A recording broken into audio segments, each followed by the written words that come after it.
Para mim, batismo é sempre inspirador. Que Deus possa abençoar não só a Isadora, como todas as crianças do reino dele. Amém? Amém.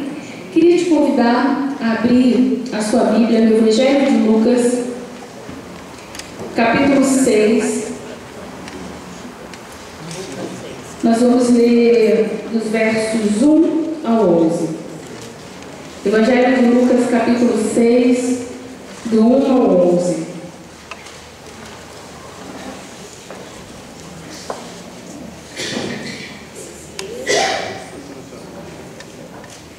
Assim diz a palavra do Senhor.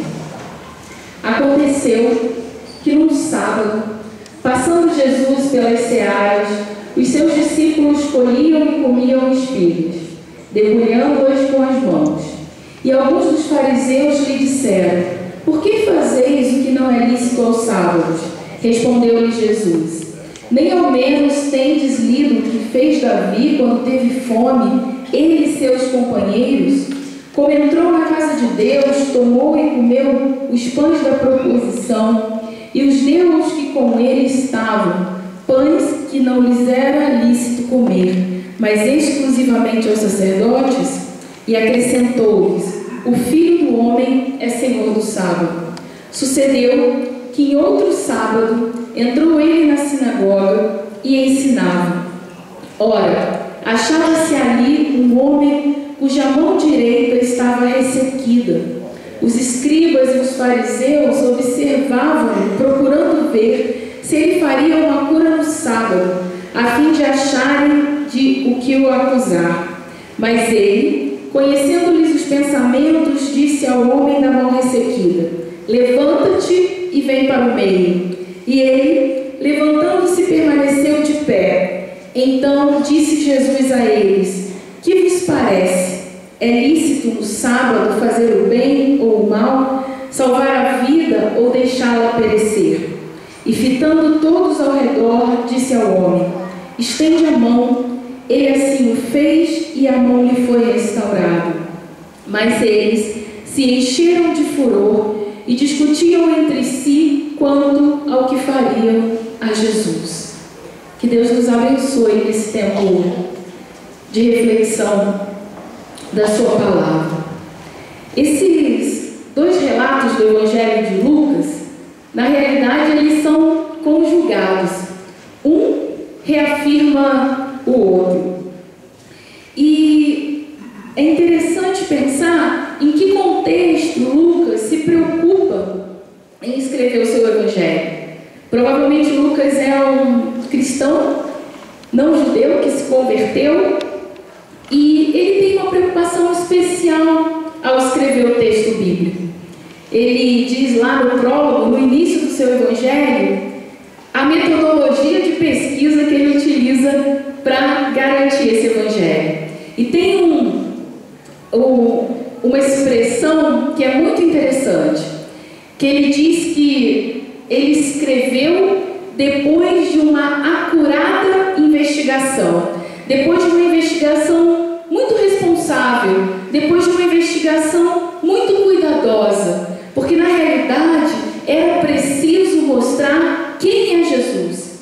E o Evangelho de Lucas, ele tem uma preocupação de apresentar o Mestre dos Mestres, o Deus Todo-Poderoso, que é feito humano e vem em forma de servo, abençoador e salvador de todas as pessoas. Havia um contexto na comunidade de Lucas que eram basicamente dois conflitos. A comunidade era formada de cristãos convertidos do judaísmo e de cristãos que não eram judeus. E havia dificuldade de interpretar, havia dificuldade de diálogo, porque cada um, a partir da sua experiência, a partir da sua tradição, tinha uma maneira de ver Jesus, de ver a obra do Mestre. Isso causava problemas. Além desse conflito, o Evangelho de Marcos, ele também tem a preocupação de mostrar o Cristo que vem para as pessoas que necessitam, especialmente para as pessoas pobres. E havia também esse conflito, um conflito de classe entre ricos e pobres. contexto que esse evangelho vai sendo criado. Lucas escuta o que a comunidade sabe sobre Jesus. Algumas pessoas que provavelmente ainda tinham visto o Mestre vivo na terra. E ele vai, depois de muita conversa, depois de muita pesquisa, escrever um evangelho muito detalhado, muito cuidadoso, que se inspira no evangelho de Marcos, mas que também ele é mais rico de detalhes. E esses dois textos, eles trazem como pano de fundo a questão do sábado. O sábado era uma lei instituída por Deus. No sétimo dia, que era o sábado, diz o relato da criação, que Deus descansou. E talvez eu já tenha falado isso aqui, eu não me recordo, mas há pouco tempo que eu tenho tido essa percepção de que o sábado, que o dia do descanso, não o sábado propriamente dito, porque a nossa tradição cristã reconfigura esse dia, mas o dia do descanso como uma instituição divina.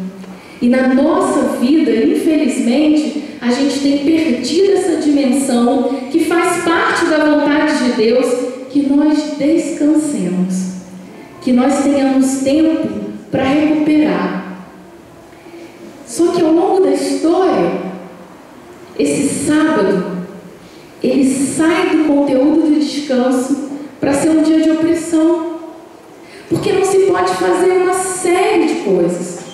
O sábado, lá em Deuteronômio, quando a gente tem uma legislação sobre o sábado, ali diz que o homem pode colher, que as pessoas podem colher. Só que aqui, já no tempo de Jesus, o primeiro texto traz justamente o conflito entre fariseus, escribas e Jesus.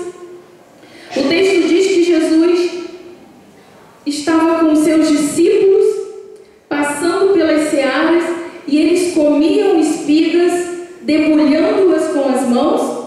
Em Deuteronômio diz que não podia passar a foice, senão utilizar as mãos. E os fariseus se incomodam com isso. E diante desse incômodo, o Senhor recorre à palavra. O Senhor recorre à tradição judaica. E traz o texto que Davi viveu essa experiência de entrar e comer um pão que a princípio era proibido. É muito bom, irmãs e irmãos, quando Lucas traz para a gente o Cristo que ressignifica a lei. Toda lei surge para a proteção da vida. E quando a lei não protege a vida, a gente precisa repensar. Se a lei que está matando a vida, essa lei assume um outro contexto. E aí a melhor palavra para poder ilustrá-la passa a ser legalismo. Mas é interessante perceber que a trajetória de Jesus, ele sempre conjuga o discurso e a prática. Da conversa dos fariseus com os fariseus a respeito de quem era o Senhor do sábado, e o Senhor do sábado é Jesus, porque Ele é por excelência quem dá a vida e quem protege a vida, a gente vivencia uma situação prática. O segundo relato trata da cura, diz que em outro sábado, ele na sinagoga ensinava. A sinagoga como espaço de ensino é sempre para Jesus um espaço de um ensino que liberta, de um ensino que sara, de um ensino que abre o nosso entendimento. E é isso que acontece lá. A postura dos escribas, também dentro da sinagoga, é a mesma fora da sinagoga. Havia um olhar para Jesus extremamente enviesado. Havia um olhar de condenação, um olhar de crítica, para perceber o que Cristo faria de escandaloso, O que Cristo faria contra o legalismo que vinha sustentando aquela sociedade opressora? Jesus sabia de tudo isso. E é interessante que, enquanto os fariseus olhavam para Jesus com um olhar de reprovação, Jesus consegue enxergar com um olhar de amor uma pessoa numa situação especial. Havia ali, achava-se ali, um homem cuja mão direita estava ressequida. No contexto judaico, a mão direita, especialmente a mão direita, era sinal de poder. Tudo era realizado com a mão direita. Um homem, uma figura masculina, com a mão direita ressecada, era justamente o poder, a autoridade masculina colocada em xeque. Era sinal de fraqueza. E a maneira como Jesus cura essa pessoa é uma maneira muito importante e interessante. A mão ressequida é o que a gente chama de mão mirrada. É uma mão que, por incapacidade, por condição de não ter uma utilização adequada, ela vai ficando atrofiada. Eu não sou fisioterapeuta, eu não sou médica, mas toda atrofia, eu acredito, ela de alguma maneira tem limitação na sua circulação sanguínea. A ausência de movimento vai atrofiando. E isso trazia para aquele homem, aquela deficiência trazia para aquele homem uma condição nada agradável. Ele não podia fazer parte. Ele era persona non grata, alguém que não devia estar justamente no meio. E é interessante pensar que o primeiro processo de cura é justamente chamar: vem para o meio. Vem para um espaço privilegiado. Vem para um lugar onde as pessoas que não querem a princípio te ver precisam te enxergar. Provavelmente havia temor no coração daquele homem. Todo mundo que tem uma trajetória de preconceito, de exclusão, seja de qualquer forma for, quando se coloca em exposição, é geralmente muito temeroso. Eu tenho um irmão com síndrome de Down, ele tem 36 anos. É alguém que Deus enviou para a gente, para que a gente aprendesse muito sobre preconceito e sobre superação dele. E é muito interessante o Ronald chegar em alguns espaços e incomodar as pessoas. Quando eu era adolescente, eu confesso para vocês que eu queria bater em todas as pessoas que eu via fazendo preconceito. Uma vez a gente estava no ônibus e meu irmão sentou e a mãe falou assim: sai daí porque isso pega. E eu escutei. E aí eu levantei e eu falei: eu vou lá. E a minha mãe falou para mim: preconceito não se vence com violência, se vence com educação. Eu demorei para entender isso, mas em obediência a ela eu fiquei sentada no banco muito bravo. E Cristo chama aquele homem para o meio e traz para ele um outro pedido: estende a sua mão. E aí é mais um desafio que está sendo proposto. Estende aquilo que está doente. Estende aquilo que precisa ser curado. E como eu gosto de ver essa dimensão do amor de Deus, que quando olha para as nossas deficiências e as nossas dificuldades, muito diferente de quando nós olhamos para as nossas irmãs e os nossos irmãos e as dificuldades delas e deles, Cristo convida a apresentar a sua dificuldade, a nossa dificuldade, na perspectiva de que Ele quer ter uma intervenção para valorizar a vida. E aquele homem, quando apresenta aquela mão, o texto diz para a gente, no versículo 10, ele assim o fez e a mão lhe foi restaurada. Obviamente que os fariseus ficaram atrelados a uma perspectiva legalista, sem deixar de valorizar a restauração da vida. Fazia parte da legislação do sábado que uma intervenção em busca de cura só podia acontecer se de fato a vida tivesse ameaçada. Se houvesse a possibilidade de uma pessoa morrer, aí sim poderia ter algum tipo de ação curativa, de prevenção à morte. Para aqueles fariseus, uma mão mirrada não era algo que valesse a pena a intervenção. E a gente às vezes tem escalas de valores também. Só que cada um sabe aonde o calo aperta. E eu costumo dizer que não tem dor maior nem dor menor, porque dor é dor e é incômodo. E quando eu olho para esses dois relatos, eu enxergo Jesus como aquele que vai saciar todo tipo de dificuldade.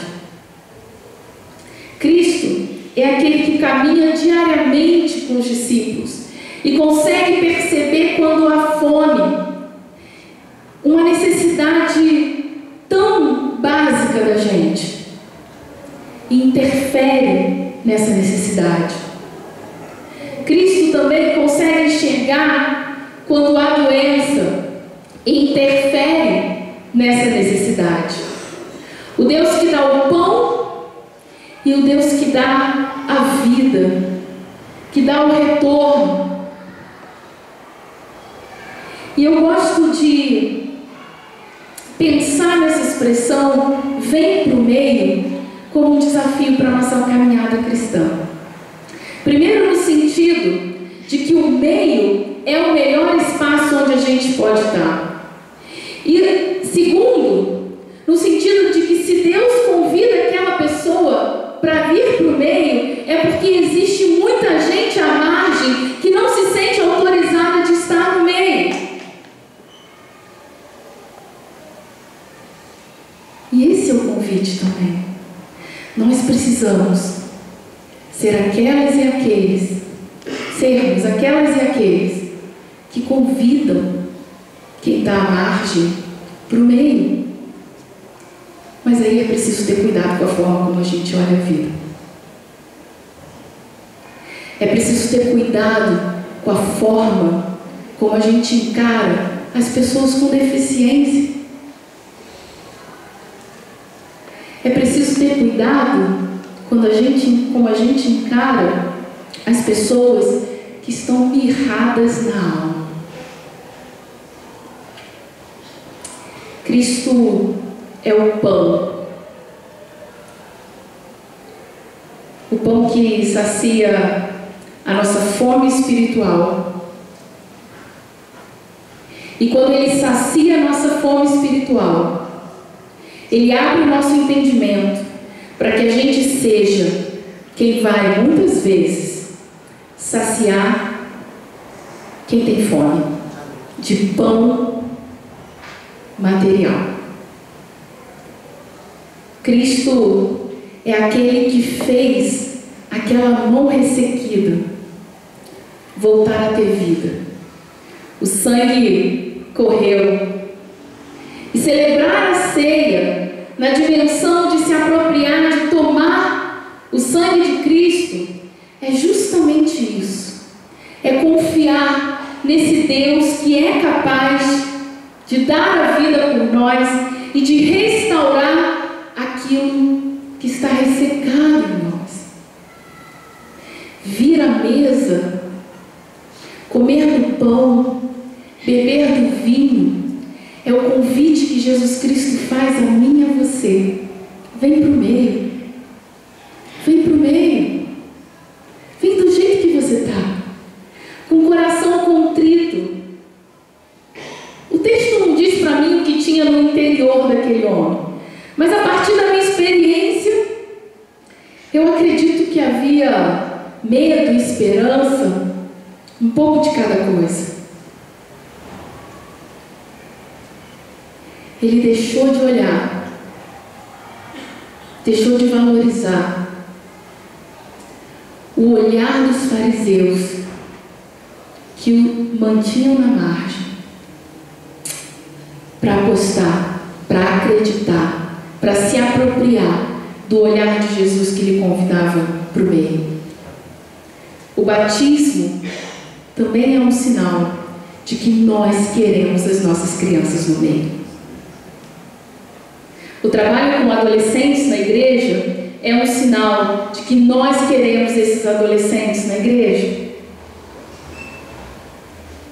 A igreja, ela deve ser circular, para que o meio fique livre, aberto, para todos aqueles e aquelas que precisam se achegar para serem acarinhadas e acarinhados por nós.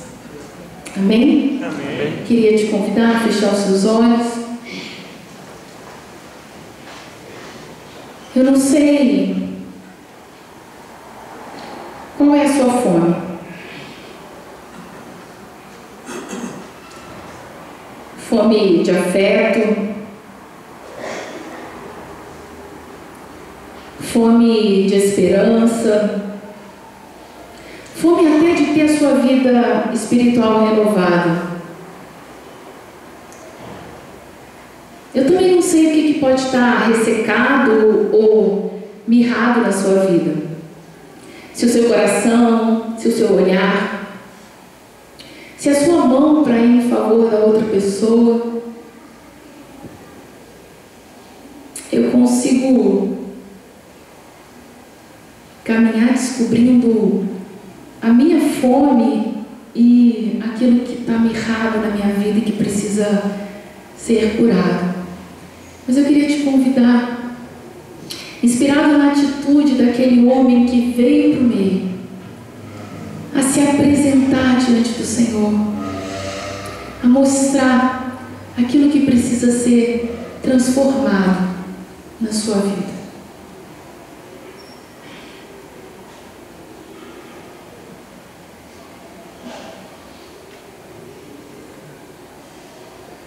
Senhor, nesse tempo que nós nos preparamos para comer do pão e para tomar do vinho, Senhor, nós apresentamos as nossas vidas. Nós nos achegamos com fé a essa mesa, Senhor. Nós nos achegamos baseado no Teu sacrifício, Senhor Deus, de preservação da vida, Pai. Tem misericórdia de nós. Perdoa-nos, ó Pai, todas as vezes que nós impedimos que outras pessoas cheguem para o meio. Perdoa, Senhor Deus, quando nós mesmos, Senhor Deus, não nos sentimos autorizados, ó Pai, de estar no meio, Senhor. Obrigada pela vida desta igreja, Senhor. Que esta igreja, de fato, seja instrumento, Senhor Deus, de alimento e de cura na vida das pessoas que estão aqui, Senhor. Cuida de nós. Carecemos sempre de Ti, Senhor. E Te louvamos pelo Teu amor perdoador por nós. Em nome de Cristo Jesus. Amém.